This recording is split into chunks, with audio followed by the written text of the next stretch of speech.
برحب بحضراتكم معنا مرة تانية. بطبيعة الحال مستمرين في متابعة أهم خبر النهاردة، هو طبعا قرار رئيس الجمهورية دكتور محمد مرسي بعودة مجلس الشعب للانعقاد. هذا القرار اللي بنحاول نفهم مع حضراتكم تفاصيله وأسبابه من وجهة النظر القانونية، وزي ما تابعتم يمكن تليفوناتنا اللي كانت في بداية الفقرة مع عدد من الفقهاء الدستوريين في اختلاف وفي تضارب في التفاسير الخاصة بهذا القرار ومدى أحقية رئيس الجمهورية إصدار القرار ده، وهل ممكن أنه يطعن عليه. معانا ومع حضراتكم النهاردة مستمرين في متابعة الموضوع ده وتداعياته، لأن حتى هذه اللحظة مستمرين نتيجة اجتماع المجلس الأعلى للقوات المسلحة، الاجتماع الطارئ اللي تم الدعوة ليه بعد قرار دكتور محمد مرسي النهاردة. الاجتماع ما زال مستمر ومنتظرين النتيجة. برحب في البداية بسيادة المستشار محمد حامد الجمل رئيس مجلس الدولة الأسبق. أهلا وسهلا بحضرتك معنا يا فندم. أهلا وسهلا، شرف لينا يا فندم. ودكتور حسن البرنس عضو مجلس الشعب عن الحرية والعدالة. أهلا وسهلا بحضرتك يا دكتور حسن. وباشمهندس صلاح عبد المعبود وكيل لجنة النقل والمواصلات بالمجلس وأيضا عضو الجمعية التأسيسية للدستور. أهلا وسهلا، شرفتونا. رايحين بكرة دكتور حسن؟ إن شاء الله حسب دعوة الدكتور سعد الكتاتني. وأنا الحقيقة بستغل وجودي مع حضرتك في هذا البرنامج لأحيي الشعب المصري بقرب مجيء رمضان. بقول لكل مصري ومصرية كل سنة وانتم طيبين. والحقيقة إنه القرار ده أعاد للدولة هيبتها، وأعاد لمؤسسة الرئاسة ريادتها وقيادتها، وحسس كل مصري راح انتخب وشارك في انتخاب رئاسة الجمهورية سواء النعم أو اللا للرئيس مرسي، حسسه أنه فعلا تم انتخاب رئيس قادر على إنفاذ صلاحياته الدستورية. والقرار ده الحقيقة عمل حاجتين في غاية الروعة. الأولى أنه عالج العوار الذي شاب قرار المجلس الأعلى السابق على انتخابات الرئاسة بحل مجلس الشعب، لأنه شغل الفراغ الدستوري بغياب السلطة التشريعية. الأمر الثاني أنه أظهر احتراما رائعا للقانون ولحكم المحكمة الدستورية العليا، لأنه أعلن امتثاله لتنفيذ هذا الحكم بتضمين نص القرار زي ما حضرتك شايفة إجراء انتخابات مبكرة لمجلس الشعب خلال 60 يوما من تاريخ موافقة الشعب المصري على الدستور الجديد والانتهاء من قانون مجلس الشعب، بحيث أن هو فعلا بيحترم إرادة الجماهير. لأن احنا عندنا 30 مليون مصري راحوا الانتخابات، اتصرف عليها أكتر من 2000 مليون جنيه مصري، يعني 2 مليار. الناس وقفت توابير. كانت أول انتخابات تفرح بيها الثورة المصرية، كانت حلم رائع، وكان الخطأ في هذا الحلم المتسبب فيه شكل القرار الذي أصدره المجلس الأعلى للقوات المسلحة. وبالتالي عالج قرار السيد رئيس الجمهورية المنتخب هذا العوار، فعالج الحاجتين، أنه رجع مجلس الشعب ولكن رجعه بصفة قانونية حتى انتخاب مجلس جديد. طب السؤال ليه؟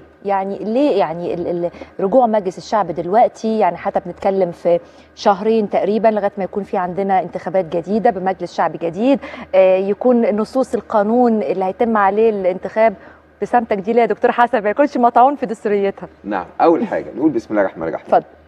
انا بس هفكرك بحاجه. ايام ما قلنا ضروري حكومه الجنزوري تتحل وكان فاضل على انتخابات الرئاسه شهرين، قولوا يا جماعه شهرين، هو واضح انه الامر بيطول.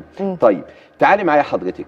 هو ينفع المجلس العسكري ياخد دلوقتي الميزانيه هو اللي قررها ويمضي عليها؟ على سبيل المثال ميزانيه دوله كامله كانت بتناقش جوه مجلس الشعب من 19 لجنه متخصصه. انا عندي في لجنه الصحه بتجيلنا موازنه الصحه، في 35 دكتور ومتخصص في المجال الصحي بيناقشوها ويطلعوا العيوب اللي فيها، ولقينا فيها عيوب كتيره جدا، وبدانا نناقش وزاره الماليه ونناقش الحكومه في تعديلاتها. أيوة. حضرتك لما يختصر هذا الجهد الضخم اللي بيشارك فيه 500 عضو مجلس شعب متخصصين في لجان نوعيه، والشعب اختارهم وائتمنهم على ميزانيته، لما يختزل هذا ل 15 قياده عسكريه انا طبعا احترمهم كقاده عسكريين وكافراد على العين والراس، لكن عندي مشكلتين: اولا قله العدد، ان هم 15 او 19 وليسوا 500. ثانيا ان كلهم تخصص واحد وهو التخصص العسكري، وبالتالي لما تتعرض قدام المجلس العسكري ميزانيه الصحه اللي احنا قعدنا نناقش فيها اسبوع ولقينا فيها عوار كتير وقلنا لهم لازم هتتغير، يعني هتتغير، فالمجلس العسكري يمضيها في 5 دقائق. هل هذا مقبولا؟ يبقى غياب مجلس الشعب هو امر كارثي على الثوره المصريه، وغياب مجلس الشعب امر معوق للرئيس. حضرتك لما تفاجئي ان الرئيس جايب برنامج اصلاحي وبعدين المجلس العسكري والحكومه الانتقاليه وحكومه تسيير الاعمال هي اللي حاطه الميزانيه اللي تخالف تماما خطه الرئيس اللي الناس انتخبته عليها واللي ماشيه بنفس توجهات الفتره الانتقاليه اللي كلنا عانينا منها. ده بند واحد. البند الثاني: هل يعقل ان المجلس العسكري يعطي لنفسه صلاحيات يوم 30/3/2011 المجلس العسكري اصدر اعلانا دستوريا اعطى لنفسه صلاحيات؟ النهارده كام حضرتك؟ عدى على الكلام ده 16 شهر. 16 شهر ومصر يحكمها رئيس جمهوريه اسمه المجلس العسكري، حط لنفسه صلاحيات محدده يحكم بيها. هل يعقل ان هذه الصلاحيات لا تعطى مثلها تماما للرئيس المنتخب؟ هل لما يبقى عندنا رئيس جمهوريه مؤقت في شكل جهه معنويه وهي المجلس العسكري مع كامل الاحترام لاشخاصه يقوم ياخد صلاحيات اعلى من الرئيس المنتخب المدني؟ هل هذا معقولا؟ الرئيس الذي اخذ صلاحيته بانتخابات حره هل تكون له صلاحيات اقل من صلاحيات مجلس عسكري معين؟ غير منقوصه يا فندم، يعني في موضوع التشريع، يعني عشان كان في فراغ تشريعي فالمجلس العسكري استرد التشريع، والراي يقول ما ينفعش ان الرئيس يجمع ما بين السلطه التنفيذيه والسلطه التشريعيه. لكن طيب خلينا نقدم معلش، لا في النقطه دي بالذات حضرتك بتقولي الراي ان الرئيس ما ينفعش يجمع بين السلطه التنفيذيه والتشريعيه. طب ما المجلس العسكري جمع بينها لمده حوالي 11 شهر منفردا او 12 شهر، وشاركوا فيها مجلس الشعب في مده 4 شهور. بس التشريع دي هتبقى مع المجلس العسكري مؤقتا لحين انتخاب مجلس الشعب. نفس الكلام، ما هي مع رئيس الجمهوريه مؤقتا، ما هي مؤقته، لان الحاضر اللي قدامنا القرار ده بيعالج هذا العوار. صح بالظبط، وده اللي عايزه ارجع له، انه يعني حاليا التشريع مش مع رئيس الجمهوريه، لا، مع مجلس الشعب اللي انتخبوا الشعب المصري، مش اللي انتخبوا الشعب الاسرائيلي. طيب. ولا الشعب الهندي، مع احترامنا للشعوب. سياده النائب صلاح عبد المعبود، حضرتك مره ثانيه. سياده النائب صلاح عبد المعبود، الماده الثالثه: اجراء انتخابات مبكره لمجلس الشعب خلال 60 يوم من تاريخ موافقه الشعب على الدستور الجديد. وهنا عايزه اتكلم بقى على الدستور الجديد، وحضرتك عضو في اللجنه التاسيسيه للدستور. اللجنه لغايه دلوقتي اللي فيه مشاكل بخصوصها، في انسحابات مشكوك على في شرعيتها، في دعوه ببطلان هذه الجمعيه التاسيسيه للدستور الثانيه، فبالتالي النقطه دي متعارضه مع اعمال تاسيس الدستور. طيب، بسم الله الحمد لله وحده والصلاه والسلام على من لا نبي بعده. والحقيقه طبعا يعني انا قبل ما اخش في مساله الدستور، اتفضل يا فندم. انا بس اشير اشاره ان قرار السيد رئيس الجمهوريه النهارده يعني كان قرارا شجاعا بكل المقاييس. قرار شجاع لانه بدا ياخذ سلطاته التي ربما تكون انتزعت منه في الفتره الماضيه. قرار رئيس الجمهوريه النهارده لم يتعرض بحال من الاحوال لحكم المحكمه الدستوريه ابدا، ما عرض المحكمه الدستوريه ولا اتكلم عن المحكمه الدستوريه باي حال من الاحوال، انما هو نفذ حكم المحكمه الدستوريه اللي هو منطوق الحكم فيه بيقول بطلان ثلث اعضاء مجلس الشعب بناء على يعني في خلل في بعض المواد او بطلان بعض المواد. اذا هو رئيس الجمهوريه النهارده القرار اللي خرج بيه بيعارض قرار المشير اللي حل بيه المجلس كله. هو قرار اداري رئيس الجمهوريه اللي بيملكه وسلطته الان ضد قرار اداري للمشير اللي كان في وقت من الاوقات له سلطه اصدار مثل هذه القرارات. فالقضيه كلها رئيس الجمهوريه لم يتعرض للمحكمه الدستوريه، لم يلغي حكم المحكمه الدستوريه، انما هو تعرض لقرار اداري خرج من السلطه التنفيذيه او من المشير في وقت من الاوقات.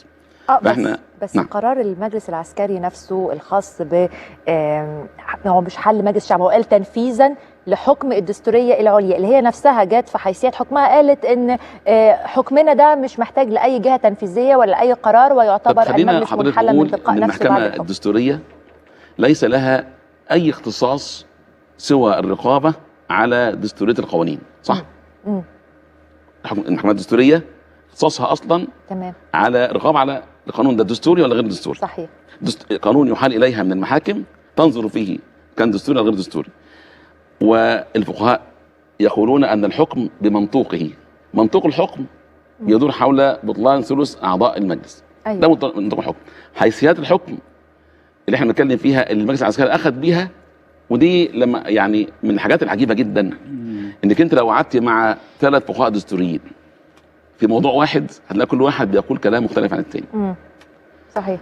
لما حكم المحكمة صدر، المحكمة الدستورية المرة اللي فاتت بحل المجلس، وكان قرار المشير بحل المجلس، يعني حكم المحكمة خرج بطلان الثلث وحكم المشير حكم ببطلان المجلس كله، سمعنا كلاما عجيبا وخلافات شتى من الفقهاء الدستوريين نفسهم من انفسهم، مش عارفين اصلا نصدق مين فيهم. ولكن اللي احنا كنا فاهمينه كويس قوي ان المحكمة الدستورية دي محكمة تراقب على القوانين من جهة الدستورية او عدم الدستورية فقط. اذا النهارده اللي بنقوله لما حل المجلس كان في لغط، ولما عاد المجلس طبيعي يكون في لغط. طب جاوبني على سؤالي برضه يا فندم اللي سألته لك في البداية. البعض شايف ان دي خطوة استباقية قبل ما يصدر قرار بخصوص عدم دستورية او عدم شرعية اللجنة التأسيسية الثانية للدستور، وعلاقتها بقى ان احنا بنتكلم على انتخابات مجلس شعب مبكرة خلال 60 يوم، وبالتالي احنا لسه ما اتكلمناش في الدستور، لسه ما خلصنا. في اللجنة التأسيسية، الجمعية التأسيسية الثانية اللي احنا قعدنا حوالي 4 أشهر تقريبا متواصلة، القوى السياسية بتجتمع وتفترق لحد ما وصلنا إلى يعني توافق على 100 شخصية اللي داخل الجمعية التأسيسية. 4 شهور بنوافق عليهم، وانتهينا في النهاية بهذا التوافق على 100 شخصية. أيوة. المجلس حضرتك الجمعية المرة دي غير المرة اللي فاتت. الجمعية المرة دي تجمع تقريبا معظم أطياف المجتمع. تقريبا عندي فقهاء دستوريين، عندي رجال قضاء، عندي أساتذة جامعة، عندي شخصيات عامة، عندي من كل الشخصيات موجود، رجال أحزاب سياسية، عندي أعضاء في البرلمان هم ممثلين في الجمعية بصفاتهم الحزبية وليس البرلمانية كما كانت في المرة الأولى كان فيها الطعن عليها. كل دي أمور حضرتك الجمعية الآن موجود فيها قامات وهامات كبيرة جدا. أنت تعرفي إن فيها الأستاذ عمرو موسى، الأستاذ محمد سليم العوا، وفيها الأستاذ فاروق جويدة، وفيها عاطف البنا، يعني شخصيات كبيرة، شخصيات من المفكرين ومن رجال القضاء. فالجمعية دي عليها توافق، وبعدين الجمعية عليها حكم مطرون عليها، والحكم فيها 4/9.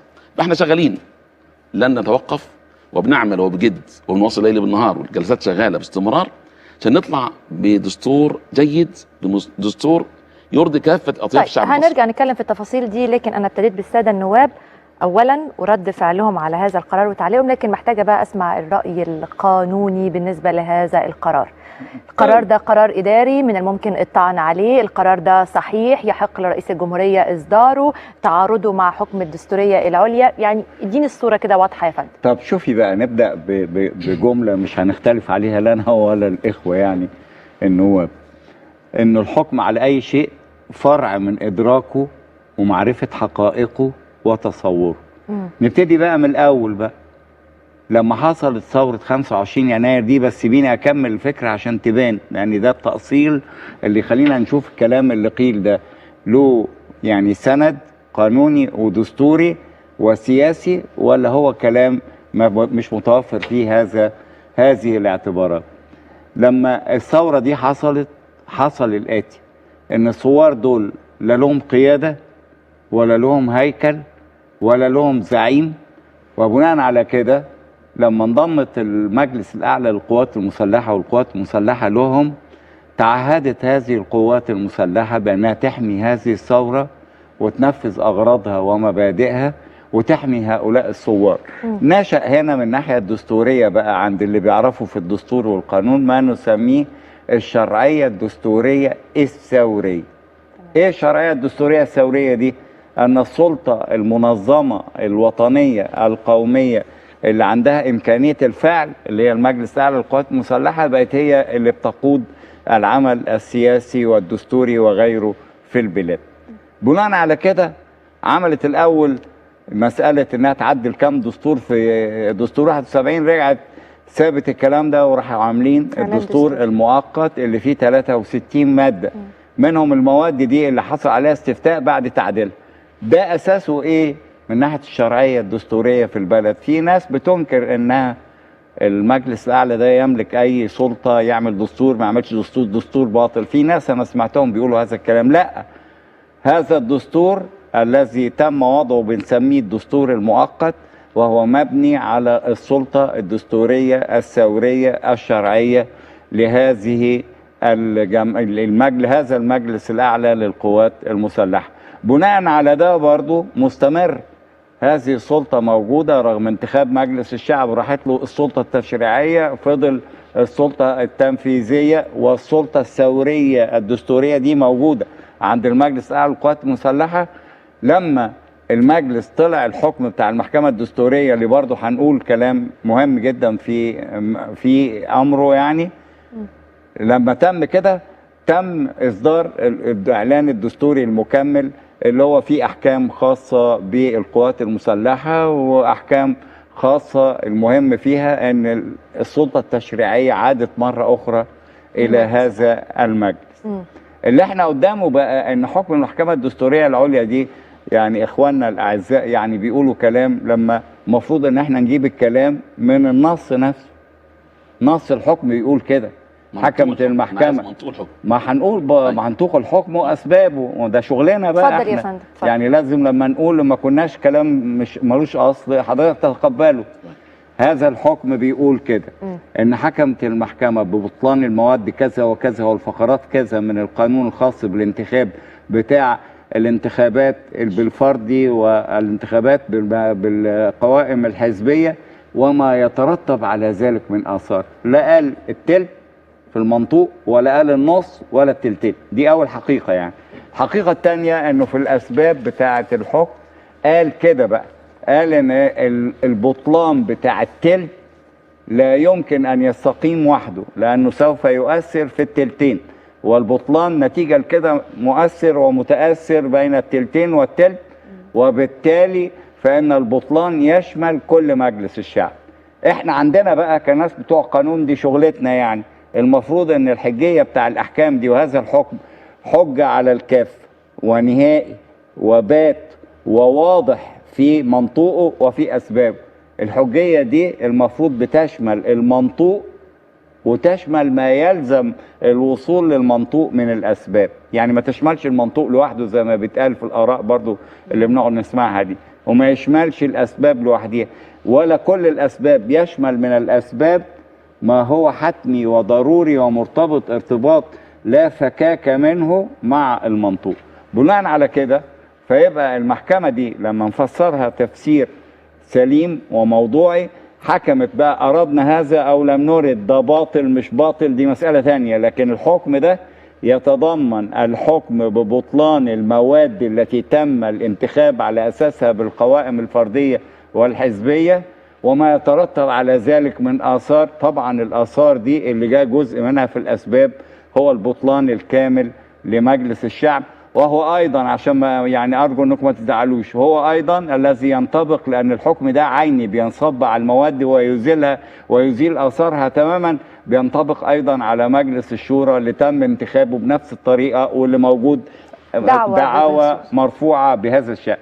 ننتقل من هذا الى يا استاذنا بس اكمل الكلام. لا اكمل، انا سبتك ما قاطعتكش، انا لم اقاطعك على الاطلاق، بقى سيبني اكمل الكلام. كلام قانوني بيتقال مترابط مع بعضه، لو قطعنا الكلام لا انا هفهم ولا حضرتك هتستفيد. اتفضل يا سياده المستشار. النقطه الثانيه، النقطة الثانية ان احنا لازم نعترف بحاجة بيتم تجاهلها. ايه هي دي بقى؟ اتفضل. المجلس الاعلى للقوات المسلحة انا لا ضابط ولا يعني ليا رغبة في الحكم العسكر ولا الكلام ده، انا بتكلم كراجل قانوني ودي شغلتنا بقى.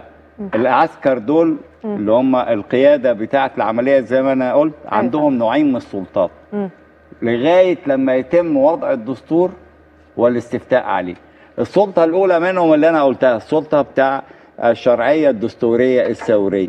السلطة الثانية اللي بقت عندهم بالإعلان التشريع المكمل ده هو التشريع. طيب هم لما عملوا هذا الكلام كانوا ماشيين مع الشرعيه بتاعت الثوره اللي هي ثوره 25 يناير اللي هم انضموا لها، اللي هم بيقودوها وهكذا. دلوقتي السؤال المطروح بقى، أيوة. رئيس الجمهوريه الجديد المنتخب، وحضراتكم قلتوا كلام كتير قوي وبيتقال كلام كتير قوي في الجانب بتاع الرئيس المنتخب، والمعقول الرئيس اللي الشعب انتخبه بكم مليون ما يبقاش عنده السلطات اللي عند المجلس العسكري، واخواننا برضو اللي في مجلس الشعب والشورى انتخبهم 30 مليون، ازاي يعني محكمة فيها 7 بيحكموا يحلوها؟ كل الكلام ده كلام سياسي. طب السؤال بقى يا فندم، وكلام قياسي، ومش ناقص السند الدستوري والقانوني بتاعه. الحياة الشرعية في أي بلد بتحكمها مواد وضعية موجودة في الدستور وموجودة في القوانين اللي صادر عن الدستور وموجودة في الأحكام اللي هي بتفسر وتطبق هذه القوانين. الكلام بتاع اشمعنى يعني قعدوا في المحكمة شهر واحد ولا 45 يوم وفي قضايا قبل كده بقى لها 10 سنين، ده كلام ما يأثرش في اننا قدام حكم. تمام. بهذه الحالة التي ذكرتها واجب النفاذ والتنفيذ. نسيت اقول حاجة بقى صغيرة طب أخيرة. ممكن الحاجة دي نقولها بقى؟ هقولها بس أخيرة. طب سريع عشان في فاصل بس يا سيادة الأعلى للقوات المسلحة، القرار بتاعه اللي بناء عليه طلع هذا القرار من الدكتور مرسي بإلغائه، هذا القرار قرار تنفيذي وليس قرار إداري، لأنه لا ينشئ أي مركز قانوني. الحكم اللي صادر من المحكمة الدستورية العليا دي نافذ بذاته وأبطل المجلس الشعبي. طب انا عند النقطه دي عايز ارجع برضو يا فندم، ده كان السؤال اللي ابتديت بيه مع حضرتك دلوقتي، بتقول لي ان قرار رئيس الجمهوريه ده هو قرار تنفيذي.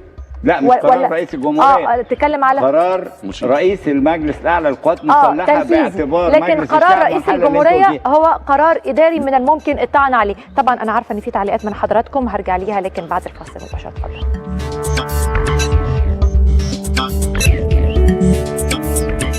طيب احنا لسه بنتابع وبنحاول نفهم معنا قرار دكتور محمد مرسي رئيس الجمهورية بعودة مجلس الشعب، التفاصيل القانونية والدستورية اللي عارفة ان كتير مننا دلوقتي غرق فيها وسمع طبعا اكتر من تفسير مختلف، لكن الكلام اللي تفضل بيه سيادة المستشار محمد حامد الجمل تطلب عدد من التعليقات من دكتور حسن البرنسي ومهندس صلاح عبد المعبود. ابتدي بحضرتك يا دكتور حسن، اتفضل. بسم الله الرحمن الرحيم. الحقيقة انه وقت ما أصدر المجلس العسكري قراراً إدارياً بحل مجلس الشعب كان مخالفاً لصريح القانون والدستور، لأن الإعلان الدستوري اللي كان بيشتغل به المجلس العسكري لا ينص نصاً صريحاً في أي بنوده على أحقية أو قدرة المجلس العسكري على حل مجلس الشعب. البند الثاني، من هو أعلى سلطة داخل الدولة؟ هل رئيس الجمهورية المنتخب أم المجلس العسكري اللي هو مع كامل الاحترام لأفراده جزء من السلطة التنفيذية الآن؟ وبمجرد تشكيل الوزارة هيبقى أعلى سلطة في المجلس العسكري وزير الدفاع، سواء كان شخص المشير ونتمنى أن يكون شخص المشير أو غيره حسب الاتفاق مع الجيش، هيبقى هو فرد داخل وزارة يحكمها رئيس وزراء يحكمه رئيس جمهورية. الأمر الثالث وهو أمر في غاية الأهمية، أن الرئيس مرسي في هذا القرار زي ما واضح من نصوصه أنه يحترم أول ما يحترم حكم المحكمة الدستورية العليا، لأنه حدد آلية قانونية لتنفيذ حكم مجلس الشعب راعى فيها الموائمة السياسية لحالة الوطن، وقال إن مجلس الشعب ده هيتحل خلال 60 يوم، تتعمل انتخابات تشريعية كاملة على كامل مجلس الشعب بعد وضحت وجهة النظر بعد عمل الدستور مباشرة. دلوقتي خلينا نتكلم على أرض الواقع اللي بيتم في اللحظة دي، واحنا بنتكلم مع حضرتك دلوقتي. اجتماع المجلس العسكري ما زال مستمر. تتوقع ايه اللي يخرج من هذا الاجتماع؟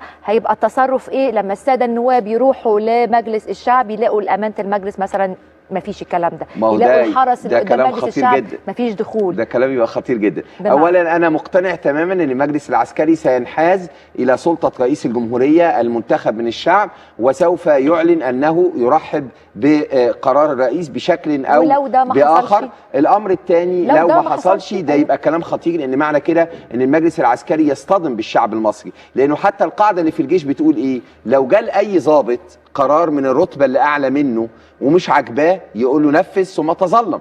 فلو المجلس العسكري شايف لاي سبب ان هناك عدم موائمة داخل هذا القرار عليه التنفيذ احتراما لسلطة رئيس الدولة اللي بيقسم كل ضابط على وأن أحترم رئيس الجمهورية. طيب حضرتك بتقول لأن كل ضابط المجلس العسكري بيصطدم بالشعب المصري، لكن في رأي تاني قال إن الدكتور محمد مرسي رئيس الجمهورية هو اللي اصطدم دلوقتي بالشعب المصري وبالشرعية وبعدم احترام أحكام القانون والدستور اللي أقسم أمام الله ينور عليك الدستورية العليا باحترام إيه؟ باحترام السلطة، باحترام الدستور والقانون والحفاظ على البلد. طب إذا كان هذا القرار يشتمل في كل ثغرة من ثغرات، في كل كلمة من كلماته على الاحترام الكامل. بصي حضرتك، بعد الاطلاع على الإعلان الدستوري 13/2، بعد الاطلاع على الإعلان الدستوري 30/3، على الاتفاقات الدولية، على القانون رقم كذا، على القانون رقم كذا، على قانون المحكمة، على في اختلاف كمان، يعني الكلام ده مش مسلم بيه. طيب أسمع بس أكمل لحضرتك.